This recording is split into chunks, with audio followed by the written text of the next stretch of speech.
दुनिया के सबसे बड़े निवेशक वारेन बफे, जिनका पोर्टफोलियो 82 लाख करोड़ रुपया से ज़्यादा का मूल्य है, वह अपनी धरोहर का जिम्मा अपने मंझले बेटे हार्वर्ड बफे को सौंपने जा रहे हैं। हार्वर्ड को चुनने का यह फैसला बफे ने बहुत सोच समझ कर लिया। दरअसल वारेन बफे ने कई सालों तक यह विचार किया कि इस विशाल संपत्ति का उत्तराधिकारी वही हो सकता है जो इसे ठीक उसी तरह संभाल सके जैसे वारेन खुद उसे संभालते आए हैं। उन्होंने कहा, मैंने तीनों बच्चों पर भरोसा रखा है और हार्वर्ड इस काम को बखूबी कर सकता है। लेकिन एक दिलचस्प बात यह भी है कि बफे ने अपनी सारी संपत्ति अपने बच्चों के बीच बांटने का फैसला नहीं लिया। हार्वर्ड, सूसी और पीटर को मिलकर करीब 12 लाख करोड़ रुपया परोपकारी कार्यों में खर्च करने होंगे ताकि वे समाज में बदलाव ला सके। हार्वर्ड बफे ने उत्तराधिकारी चुने जाने के बाद कहा, मैंने पिछले 30 सालों में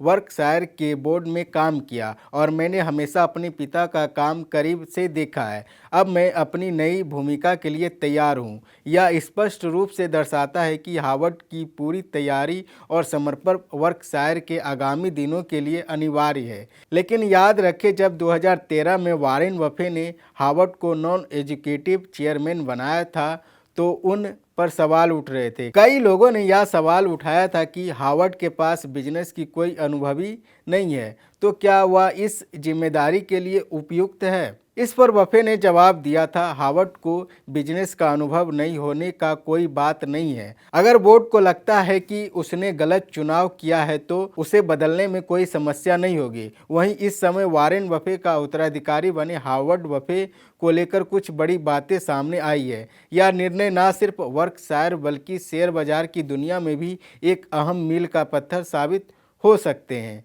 तो अब सवाल यह उठता है कि क्या आप भी वारेन बफे जैसे बड़े निवेशक बनना चाहते हैं। इस फैसले से हमें बहुत कुछ सीखने को मिलता है, जैसे परिवार की परंपरा को किस तरह से अपनाया जा सकता है और कैसे सही समय पर जिम्मेदारियां सौंपने से किसी बिजनेस को और भी मजबूती मिलती है।